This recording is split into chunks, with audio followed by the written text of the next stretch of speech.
What are you truly capable of? If you set your mind to resolving your life drama, what would you achieve?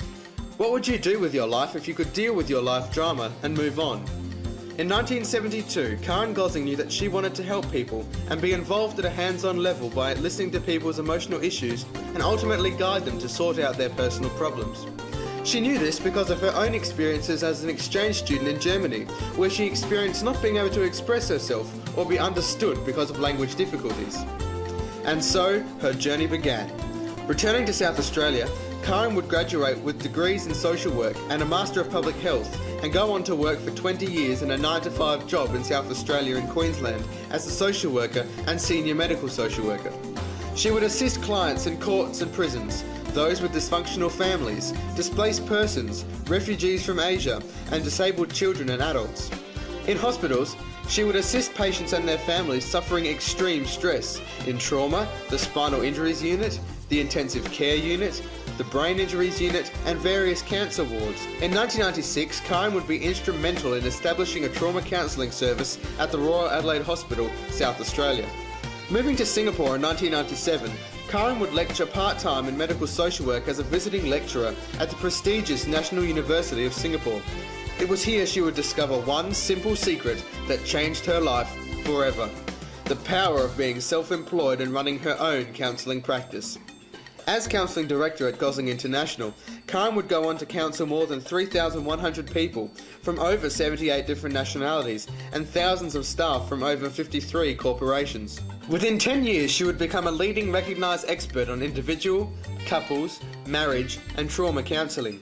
She would create her own DVD and CD products, write ebooks, become an international speaker, holding seminars and workshops around Australia and Southeast Asia, and would co-author 2 books on emotional wealth entitled Emotional Leadership and Life of Ease. She would help people from Australia, America, England, Ireland, Singapore, Indonesia, Malaysia, Hong Kong, Thailand, India, Sri Lanka, and many more successfully survive their life dramas. Karen would appear on radio and TV across Singapore and travel to remote regions of the world assisting in international events such as the Asian tsunami of 2004, the Silk Air crash of 1997 and the Taiwan earthquake of 1998. She would use her personable warmth and positive outlook to help men, women and children experiencing a personal trauma, death, suicide attempt and post-traumatic stress disorder overcome their life dramas. Today, Karen lives the life of her dreams.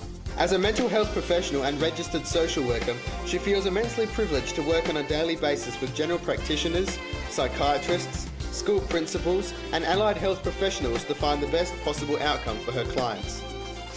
Karen's vast experience in psychosocial counselling and social work practice makes her uniquely qualified to speak on the topic of surviving life dramas. So what are you truly capable of? Are you ready to solve your life drama? Today you find out. Today Karen Gosling is here to show you how easy it can be if you truly want it. The question is, are you ready? Will you please welcome the emotional wealth counsellor who explains everything so easily, author, international speaker, counselling director and presenter of the outstanding 12-part seminar series Surviving Life Dramas, Karen Gosling.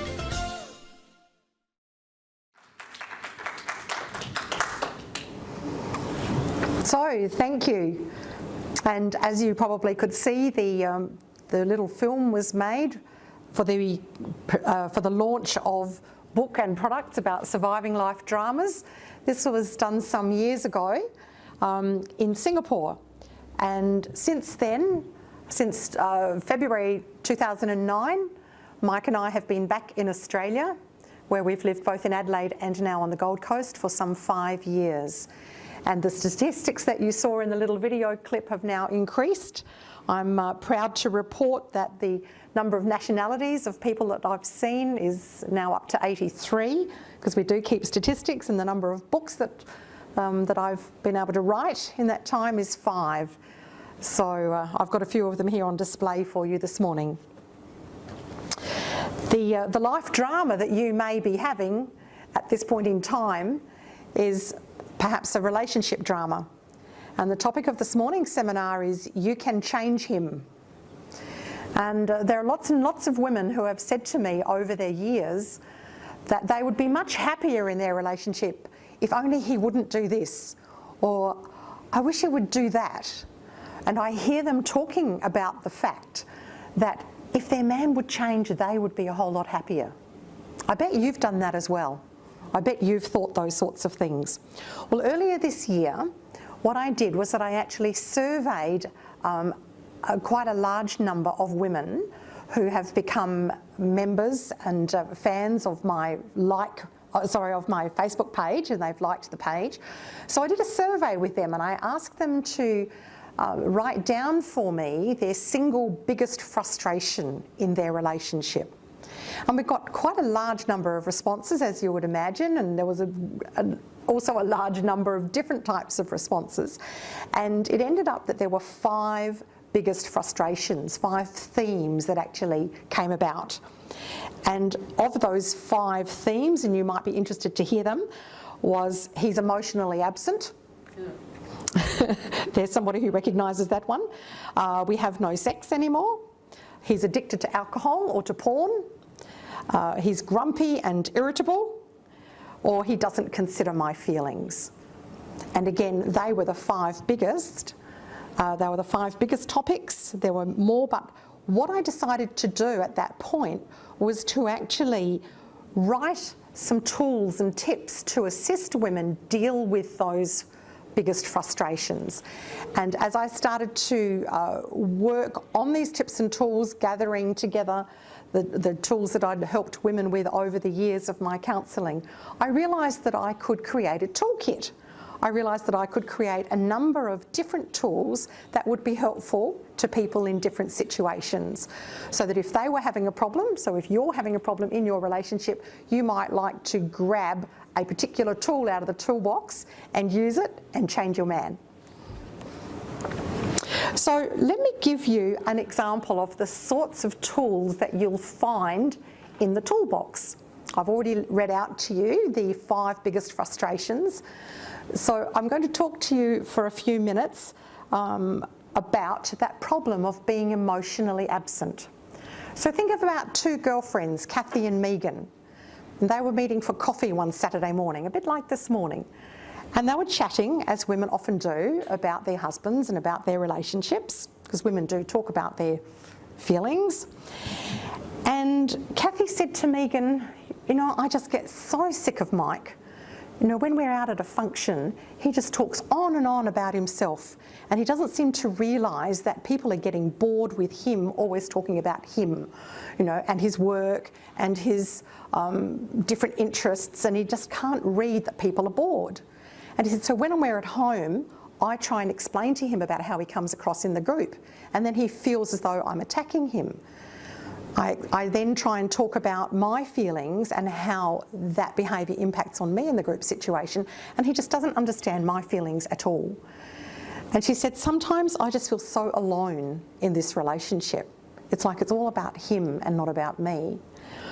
And Megan said to her, you know, Kathy, I'm really glad that you're telling me that, because what I find is something a bit similar in my relationship. You know, Pete just doesn't seem to ever want to talk about our relationship at all. You know, I've obviously got some issues, I have some problems, I've got things that I worry about with the children, but he doesn't want to listen. And every time I try and bring up the topic, he says, oh, now's not the right time. And he said, I don't want you to talk about problems that we're having in front of the children. So I respect that. And then later on, when we're just alone, I do try and bring it up again. And then he accuses me of ruining a really nice time together by wanting to talk about problems. So there never seems to be the right time.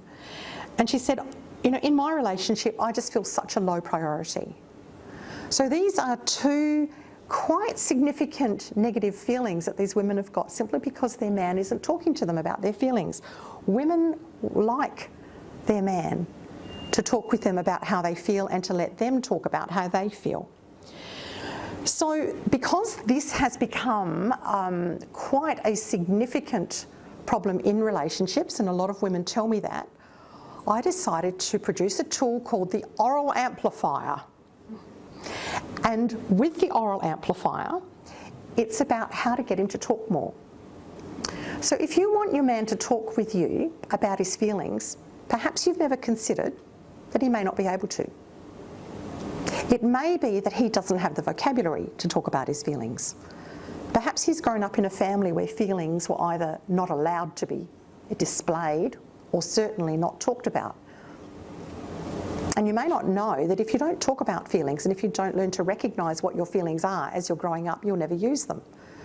So it's a bit like if I asked you to tell me how you're feeling in Polish or in Chinese, you wouldn't be able to do it because you'd say to me, well, I don't have the vocab. Well, that's a bit like a man in English. If he doesn't have the vocab, he can't talk about his feelings. So that's a new realisation, but it actually goes further than that. If a man can't talk about his feelings because he doesn't know the vocab, that also means that he doesn't think about his feelings. If he doesn't think about his feelings, it means that he doesn't ever do any self-reflection, because we think in sentences and we analyse to ourselves in sentences. So if he's not thinking about his feelings, he's not spending any time at all considering how his behaviour might impact on you or on how your behaviour is impacting on him. So can you imagine going through your relationship with a man who actually doesn't think about his feelings and doesn't consider the impact of those feelings of his behaviour on you? So the reason why your man may not talk to you about his feelings is that he just may not have the vocab. He may have no emotional literacy. And there is what we call a relationship cycle. It's one of the relationship rules. And that relationship cycle, I'm just going to briefly explain to you, displays the importance of communication with women. So in the relationship cycle, how a relationship normally starts is with communication. But that's okay, we do communication with people at work. So this actually displays more of an intimate relationship. From communication and more deeper talking and sharing thoughts and feelings, we then have emotional intimacy. That's when you're learning to trust someone and you share with them your more personal dreams, hopes, feelings, failures. From emotional intimacy comes sensuality, and from sensuality comes sexuality and sexual touch. And so that cycle goes on. Now, typically, women enter a relationship at a point of communication where they want to talk and they want to start to feel close and connected before they expose their vulnerability of being involved in sensual touch and sexual touch, because that's their vulnerable area.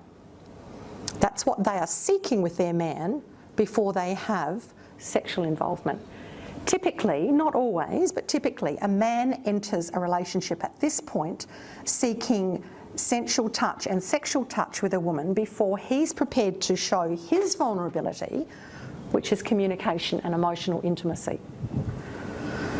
So men and women are kind of like polar opposites, and they come at relationships from a different direction. But because women are more verbal, and because women talk about their feelings and express themselves more, women are more likely to say, I want this, I want you to talk, I want to feel closer with you before we have sex. And a man doesn't necessarily understand that, but he's not really interested in doing this until he's had that sexual contact. But they don't talk about that so much, simply because they don't talk about their feelings so much. So the tool to use, you might be wondering, what's this oral amplifier? The tool to use with the oral amplifier is to use emotion words. Teach him how to use emotion words. Just like with your child, as your child experiences a new situation or there's an incident, you will describe to your child what she or he must be feeling. You know, you must be feeling really upset when such and such happened, or you probably feel really jealous when I'm holding the new baby all the time, or you must be feeling really let down when Tommy borrowed your train and didn't give it back to you, right? So we're actually introducing emotion words to kids all the time. When you heard about the terrible twos, kids throw tantrums when they can't express themselves. So once they start learning to express themselves and express their feelings, the tantrums tend to die off. So what we need to do is teach our men how to use emotion words so that their tantrums die off as well. So that's the oral amplifier. I'm going to give you another example. Another example of one of the tools in my toolkit. In the toolkit there's 17 tools, but I'm probably going to give you 2 or 3 this morning.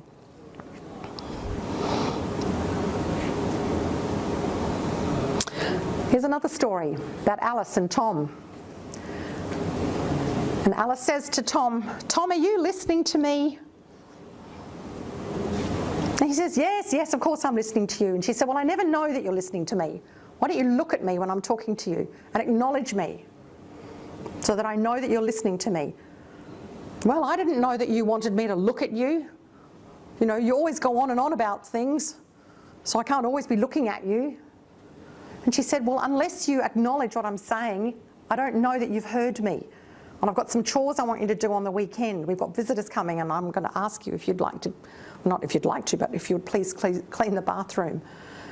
"Yes," he said, "all right." And she said, "Well, you know, unless you tell me, unless you engage with me and let me know that you've heard me and that you're going to do it, I worry. And I worry about all the things that I have to do on my own and all the chores that I have to do on my own." And she said, "So I feel really ignored when you don't answer me." Have you been in that situation? Would you like it for your man to just acknowledge when you're talking, to give you a reply so that you know he's listening and he's with you? Well, let's have a look at their backgrounds. Alice grew up in a family where her parents were actually quite close. They had a deep relationship. They talked all the time. And she heard them talking, discussing, heard her dad offer to do things around the house without being asked, heard her mum asking for things and he would reply to her and he would respond to her. So that's what she was expecting in her relationship. That's what she wanted, because that helped her to feel valued and respected. And when it didn't happen, she ended up feeling not valued and disrespected. Tom, however, grew up in a single parent family and he never heard his parents talking about things because he only had the mum and his mum was working. So in his situation, he only ever did things when he saw that they needed doing, or did things when his mum just asked directly. So he didn't know about this discussing, this negotiating, this chatting. And when Alice went on, he felt trapped and he felt frustrated when she was constantly trying to engage him in chores to be done next weekend. Can you see those different backgrounds and those different ways of coming at things? And many men don't realise that their wives need an answer or that they want an answer. They hear and they sort of register, but if it's like Saturday and today's only Tuesday, why on earth would you even commit that to memory at this point? So men don't realise that their wives want an answer, as I mentioned, and they don't realise that women want to be acknowledged. The tool in this case is called the ready reply. And when you want to use the ready reply, when you want your guy to give you a reply, you have to, and here's the tip, you have to wait for an answer. You have to get his attention, ask the question, and wait for the answer. The reason why this happens is actually quite scientific. We've got different hemispheres in our brain. We've got a thinking, problem-solving side of our brain, and that's where men comfortably live, and we have a listening side of our brain. That's where women normally live. You know, women are pretty amazing. They can listen and talk at the same time. Have you ever been on the phone, women, and you can actually supervise your children's homework and watch the pot on the stove at the same time? That's because there is a multitude of things going on in that language side of the brain. Listening, talking, recognising. That's why we laugh that men can't multitask, because they're in the problem-solving side of the brain. So when you are talking to your man, he actually has to move from the thinking side of his brain to the listening side of his brain. So he's already done a shift.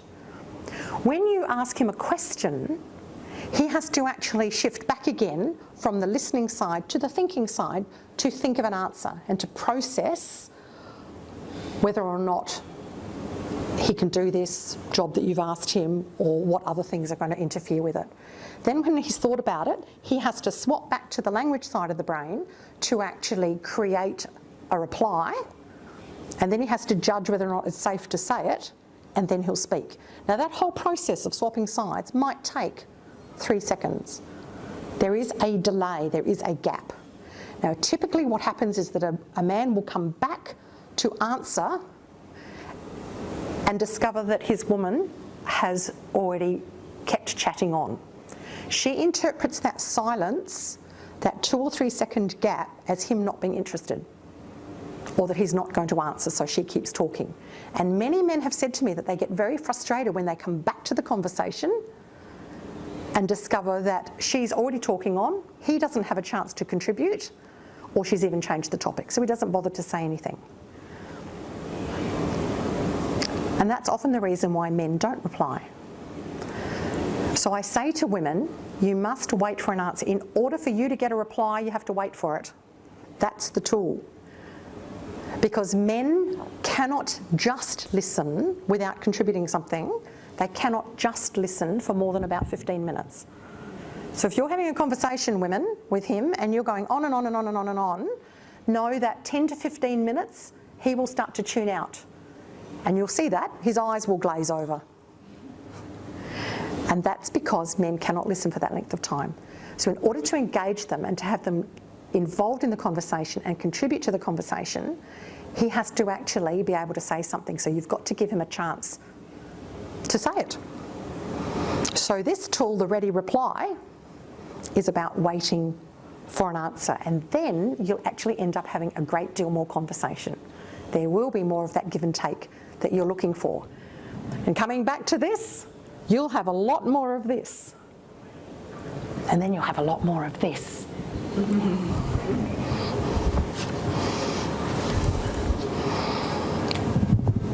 There are other problems that women face in their relationships. Is there one? Do you know of one? What would you like to mention? Let's see if it's on my list.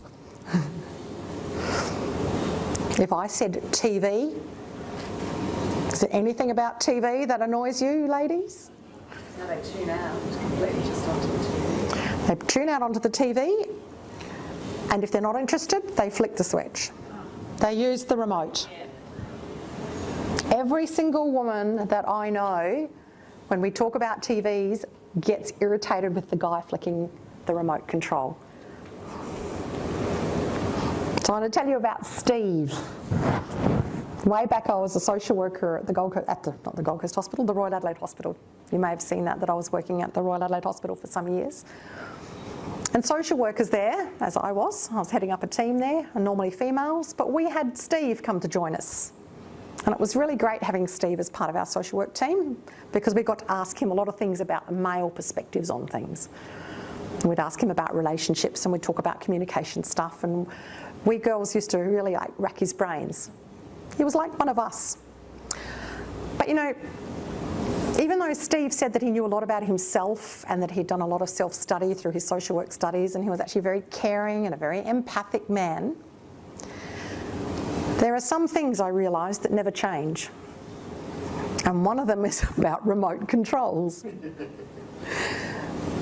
On this one particular morning, while we were waiting for our team meeting to start, we were talking about what was on TV the night before, and one of the women commented about her husband doing this changing and how she missed the program because he was always changing channels. And so all the girls started joining in about this dreadful habit that men seem to have. And Steve listened with great interest, and he said, I had no idea women felt like this. And he said, I've got absolutely no idea if my wife gets annoyed by me flicking the channel or not. And we girls said, oh, I can't believe that. Is there a woman here in the audience who says that she has never experienced that frustration? And Steve said, well, come to think of it, just last night actually we were watching TV and the remote control broke. And then the girls were a bit scornful and they said, oh, Steve, how on earth are you going to live without the remote control?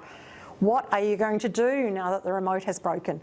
And he didn't even pick up on the sarcasm. Steve said, oh, it's not a problem. I just lay on the floor in front of the TV and change the channels with my big toe. Steve had an answer. He was changing the channels with his big toe. So, women will often watch television to relax because it's their legitimate time to relax. Men watch TV for a different reason. They watch TV to be stimulated or to get involved in the game, but women actually don't really care what they're watching. They like to relax, and they even like to watch the ads because it means they don't have to move. They can legitimately continue relaxing. It's their time. You think about it. You don't really care what the ads are telling you, but it is legitimate time to relax.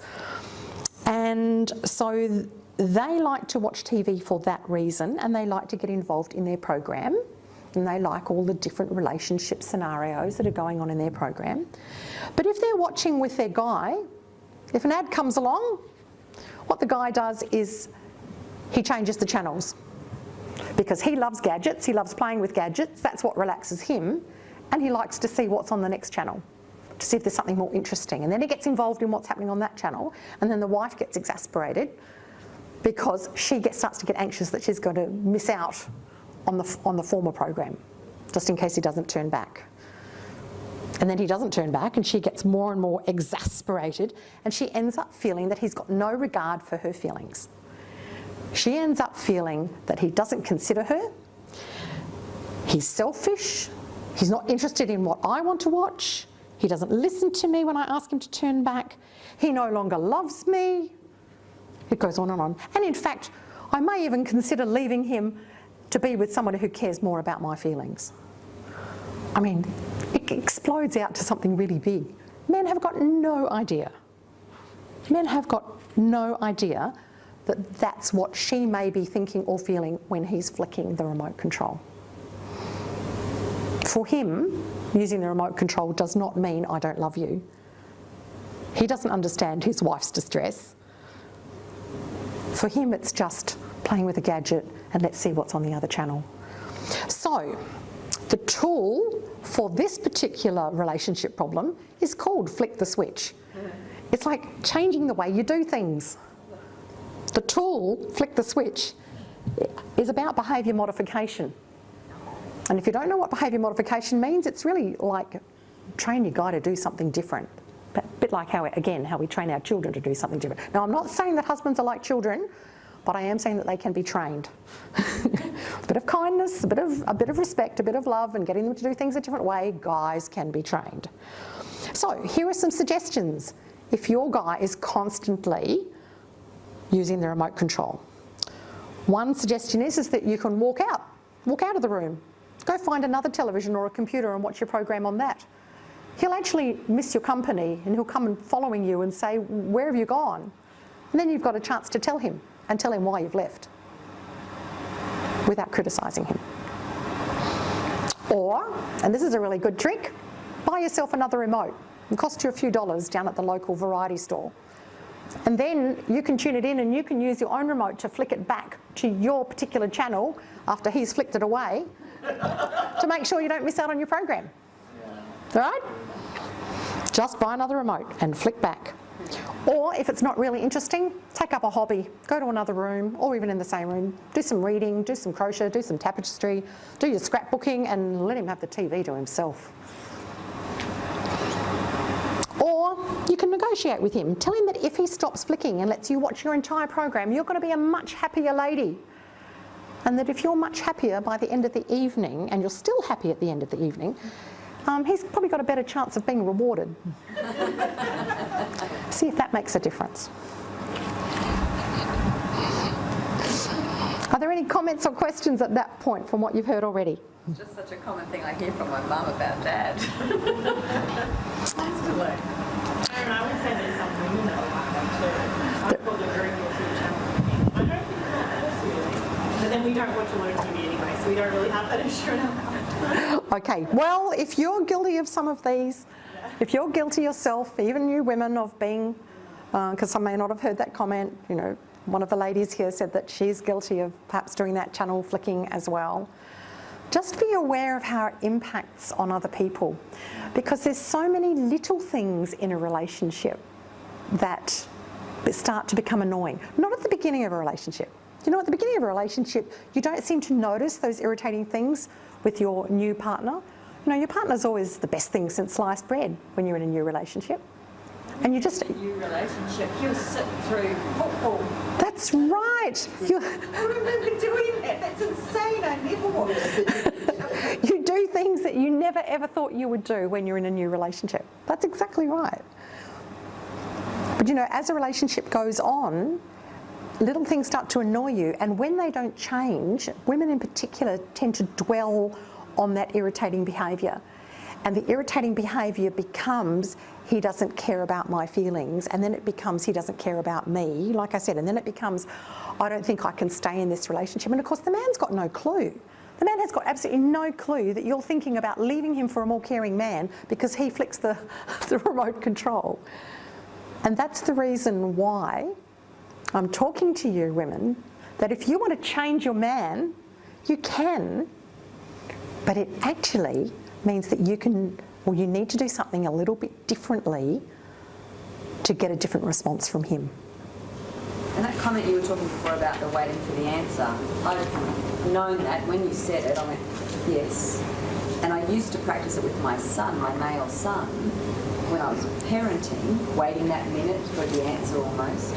And I've just written down to remember to do that with all the men in my life. So even in work situations, I was flicking through my head then before of the times that I just, because I can be a bit efficient and quick, they can't keep up. They can't keep up. No. And it's not their fault. No. It's not that they're a lesser being. They just function differently. Their brain functions differently. Yeah, in a work situation, I'm really glad you brought that topic up. In a work situation, that's very important to remember. In any meetings, that sort of thing, you must wait for a response because they just take those few seconds longer to do the swapping and to give you an answer. On to the next thing. That's right. There's 8,000 things to do. And you think that they've got nothing to say. And it's left all up to me. Yeah. It feels like. And what also happens is that when the man comes back to the conversation to give his reply, and you're already on a different topic, I've mentioned he then doesn't contribute, he doesn't give his former, prepared response, but he's also missed the beginning of the next topic because he's been in the thinking part of his brain preparing a response for you. And this has taken me a while in my relationship to find out as well, because I can talk the legs off an iron horse, as the old expression goes. Would you like another tool? Sure. Yes, another tool. Okay, we're going to get a little bit sexy now. Good. I want to tell you about Pat and Bev. So Bev's working at the kitchen peeling potatoes for the evening meal. And Pat comes up behind her and reaches around and squeezes her boobs. What's he doing? He's letting her know he cares about her, right? But she smacks his hand away because it irritates her. It's like, piss off. And she doesn't say anything because she doesn't want to offend him. And she's also really confused about why that irritates her. Because there are other times that she wants him to touch her body and to be tender with her body, just not while she's peeling potatoes, when sex is the furthest thing from her mind. It's like, get away. So she gives him the cold shoulder. I see so many women nodding in this audience. It's lovely, isn't it? I can nod as well. And so she doesn't say anything, like I said, and because she too is confused about why she doesn't like it at that particular time. He senses the cold shoulder. He gets confused because he's expressing his affection for her. And when he gets the cold shoulder, that impacts on him. He may not be able to analyse it or think it through, remember, but he knows that he has a negative feeling, and then that affects him. So he withdraws. And for a day or two, he may not want to touch her again. It's not the response that Pat expected. It's not the response that Pat wanted. And it's not as if he expected her to drop everything and have sex. And he thinks that maybe that's what Bev was thinking. But it wasn't. He was just being affectionate. And in fact, Pat thinks, I wish there's sometimes that she'd touch me in my genital area just to let me know that she loves me. But of course, Bev doesn't do that. So what's all this about? It's actually about the great divide, I call it, between what men and women like in terms of sensual touch. Huge difference. You see, men tend to approach women in a direct physical fashion. They go straight for the important parts, the boobs, the buttocks, you know, the pinching on the buttocks. Italians are good for that, aren't they? That's how he shows his affection to her. But how do we women show our affection to our guys? We put our arm around their shoulder, we stroke their shoulder, we stroke their neck, we fiddle with their ears. And you know why we do that? That's because what we like. So each one is actually showing their affection to their partner in the way that they like it. Men get turned on with what we call central arousability. Men like to get turned on from their centre, and we know what the centre of their world is, from their centre out. So once you actually touch a guy in his important parts and he starts to get a little bit aroused or a little bit relaxed, then you can start to stroke and touch and tickle. But unless you wait, then that touch for him is ticklish. And he's sensitive and he doesn't like it. Now, that's the reverse to us women. We women like that stroking, that peripheral touching, fingers, toes, hairline, fingers through hair, first, before he touches our genitals, before we get touched on buttocks and bum and boobs. And men don't recognise that initially. So women have what we call peripheral arousability. We like being turned on from the outside in, and men like it from the inside out. So this tool, when this happens to you, is called the Booby Trap. Brilliant. I want you to remember this tool, the Booby Trap, and know when this happens to you, try not to be irritated about it. Just know that he's showing you affection. And know that if you want to show affection back to him, a stroke doesn't do it.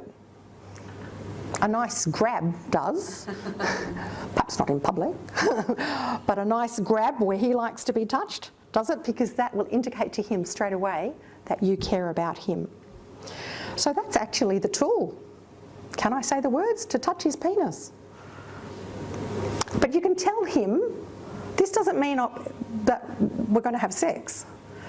Women tend to be a little bit reluctant to have that direct physical touch for two reasons. One is that when they themselves are not aroused, touching genitals is actually the furthest thing from their mind. They're not thinking about genitals, not hers and not his. So it's highly unlikely that she will go in for the kill, as it were. I can see a few men nodding here in the audience. But that's actually what he likes and what he wants. So if you really want to get a response from him, you can actually touch him where he likes and tell him, this doesn't mean that I am now ready for sex, because that's actually the second reason why women tend not to do that.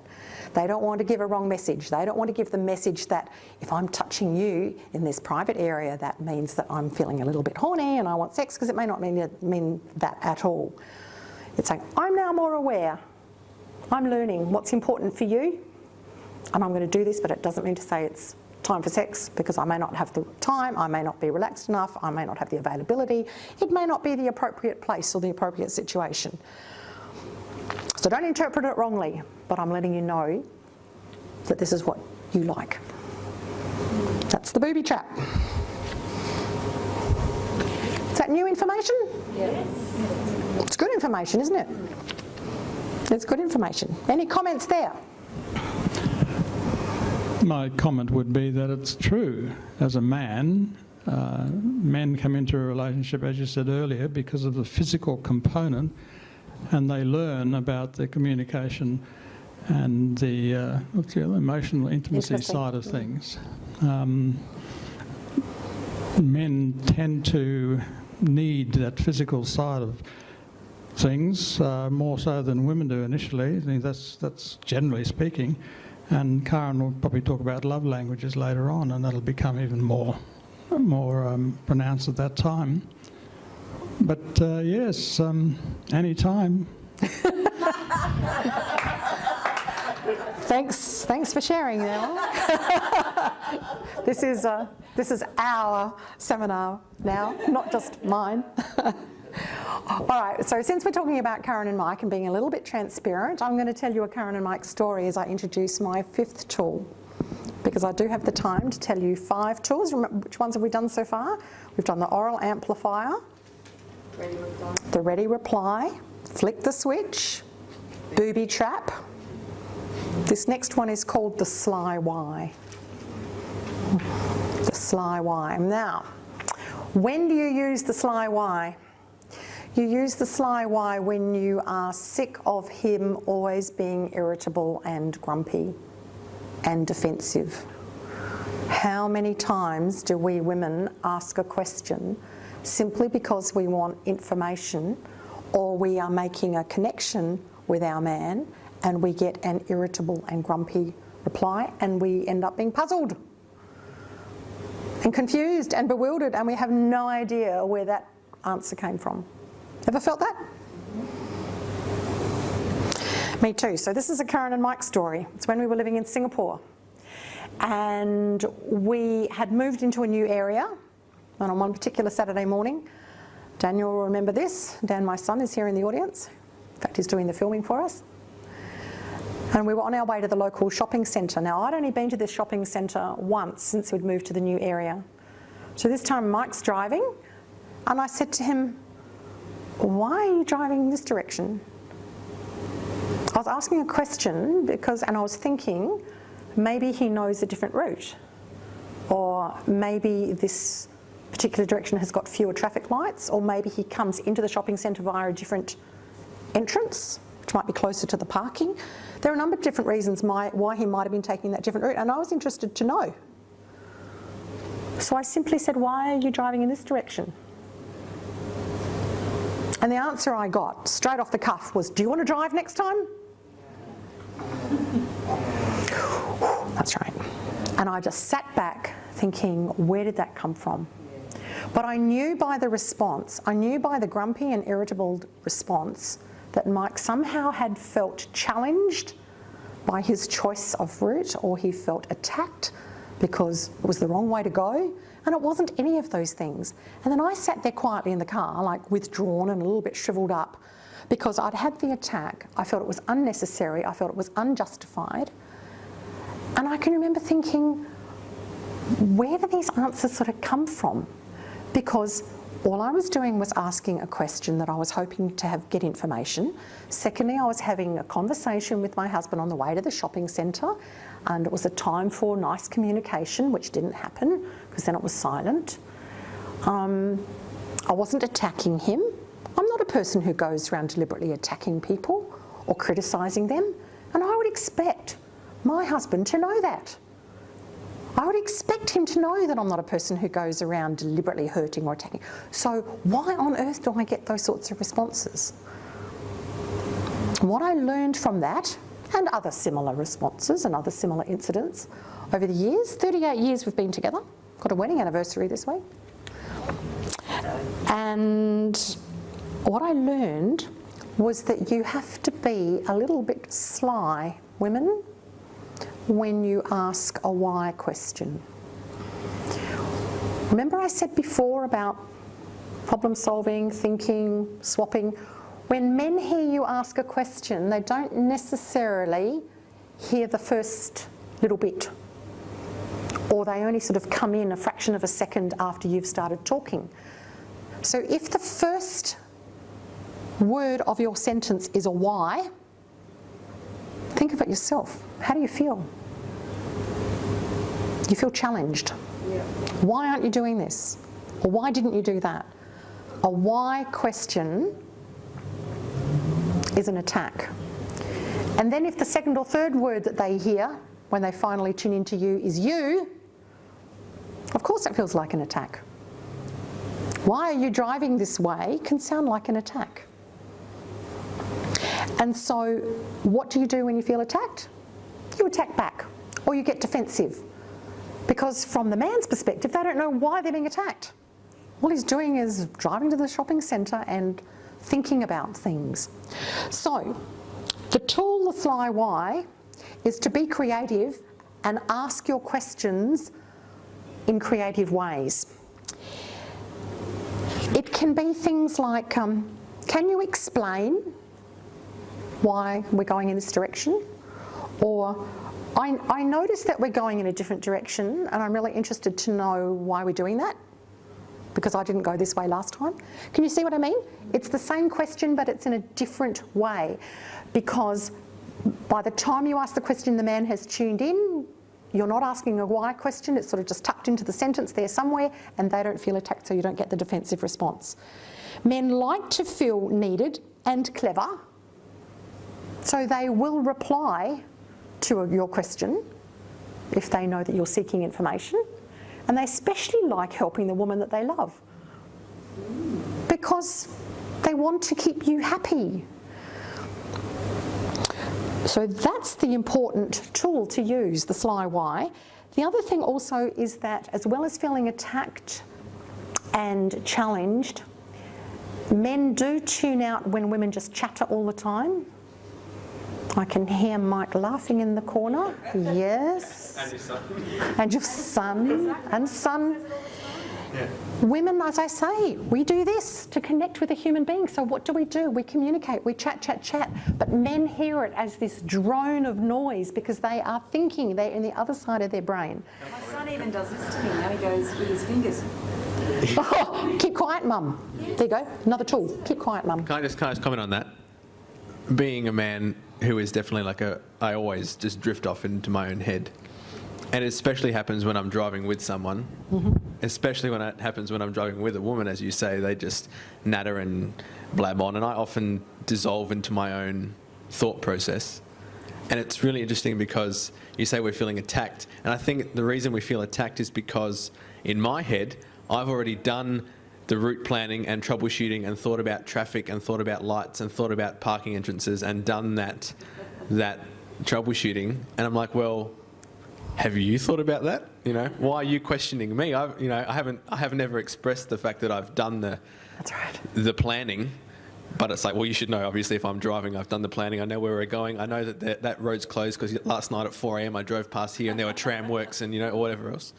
Yeah. So yeah, I think that's. And it's really like you want to feel trusted that you know what you're doing and where you're going. Yeah. And when the woman asks you, it's like, whatever. Yeah. Yes. Yeah. Anyway. Yes. Okay? Yeah. Men don't need details either. Men don't need we women to tell them details because they like to feel trusted that they've already thought about it and considered it. Yes, Mike? Well, since men are being attacked and we're outnumbered in this room, I'll make a comment that as Daniel was saying, we men know how to fix things. We don't need women to tell us how to fix things, okay?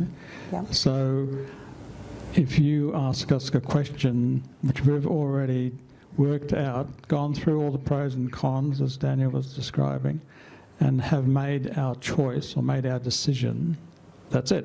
We don't need any input, okay? So I'm talking pretty much like a man. I mean, I've learned that we need to actually listen and take in more information before we make decisions. But basically that's how men operate. We fix things. We don't need people to tell us how to do it. That almost needs an applause. That almost needs an applause. Thank you. Because it does just finish off with what I was going to say, that women talk out loud to process what they're planning to do. I mean, if you're travelling with your son to the shopping centre, you will be telling him, you know, I'm driving this away, and when we get there we're going to buy this, and then I'm going to go to the bakery, and then I'm going to go to the chemist. Guys can't be bothered with all of that. They don't give two hoots which order you're going to do your shopping. But women are doing that because they're processing and they're presuming that the men are interested, and really the men are not interested. They're not listening to that. So they do tend to tune out. They hear the women chatter about the details. They don't need details. And one of the other things that really frustrates men, and I'm telling you this because men have told me this many times, is that when they hear a woman talking about their plans at the beginning of a conversation, and then the woman does all the processing and works out what she's going to do, by the end of the conversation, she has often decided to do something different to what she said she was going to do at the beginning. And a man thinks that that is the woman changing her mind. And we women know that it isn't. We women know that we didn't actually have a plan when we started, because we don't talk facts. We talk ideas. There's a suggestion that maybe we'll do this and maybe we'll do that, and then maybe that would be better and maybe it wouldn't be better. And okay, let's do this. But a man hears the beginning and the end as facts. The facts have changed. And he gets irritated because women change their minds all the time. And there are jokes about that. There have been for centuries. And then we women get offended. And it's simply because men talk facts, women talk feelings and ideas. And that's a basic men and women difference.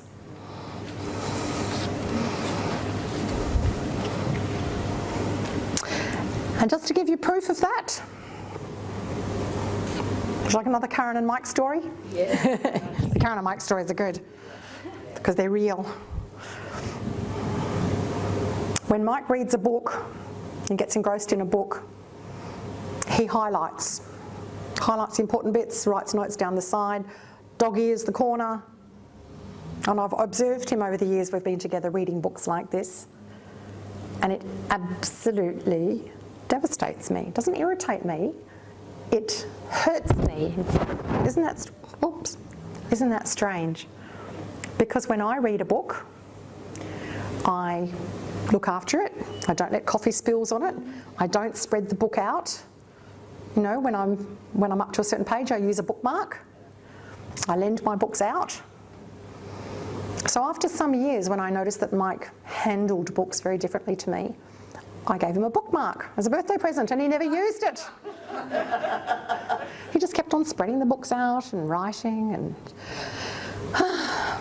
so one day I said to him, I've noticed that when you read a book and you highlight all the time,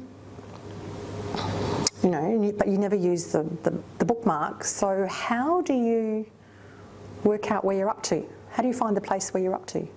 Because I'm trying to gently manipulate him to use the bookmark and to do it my way.